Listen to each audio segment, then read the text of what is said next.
Shamir please, मेरी दिली तमन्ना है कि नवेली सेक्रेट अकेडमी में पढ़े। वहाँ की पढ़ाई एंजल्स पब्लिक स्कूल से बहुत बेहतर है। नहीं, नवेली एंजल्स पब्लिक स्कूल में ही जाएगी। मैं और दीदी वहीं पढ़े हैं। और हाँ, बंद करो अपनी वकालत। इस घर में वही होगा जो मैं चाहूँगा।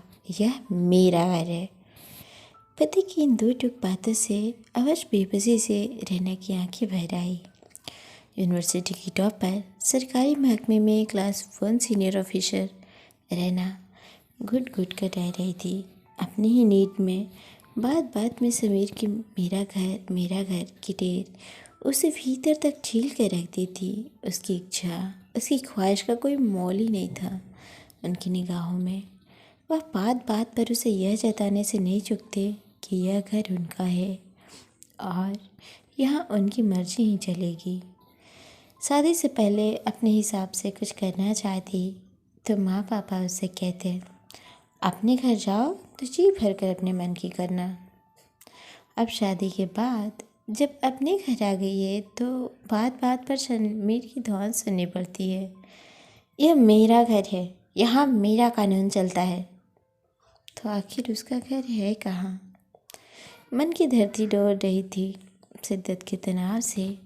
उसके स्नायु तन आए और आंखों से आंसू बह निकले।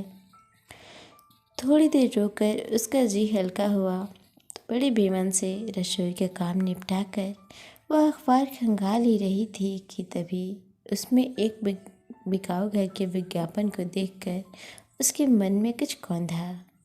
कितना अच्छा हो अगर उसका अपना एक घर हो जाए, नितांत उसका अपना, जहाँ उसकी वजूद को पूर्णता मिले और वह निर्बाध अपने निर्णय खुद ले सके, जहाँ उसकी अस्मिता को कदम कदम पर समीर के अहम का खमियाजा न उठाना पड़े।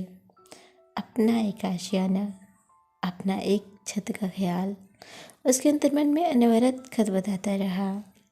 उसकी परिणति हुई उसके इस निर्णय में कि वह अपना एक घोंसला बनाएगी, जहाँ उसके ऊपर का आसमान भी उसका होगा और पांव तले ज़मीन भी उसकी होगी।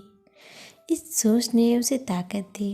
एक अनोखी ऊर्जा और उत्साह से लबरेज होते हुए उसने कई प्रॉपर्टी एजेंट्स को फ़ोन खटखटाए।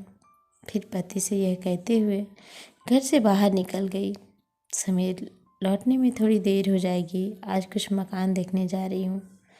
बहुत जल्द ही मैं एक घर खरीदने जा रही हूँ जो सिर्फ़ और सिर्फ मेरा हो। सो फ्रेंड्स, आपको ये कहानी कैसी लगी हमें कमेंट करके ज़रूर बताएं। और हाँ, चैनल पे नए हैं तो प्लीज़ चैनल को सब्सक्राइब ज़रूर कर लें। मिलते हैं ऐसे ही किसी दूसरी कहानी में। तब तक के लिए नमस्कार, प्रणाम। अपना ख्याल रखें, अपनों का ख्याल रखें। Bye bye.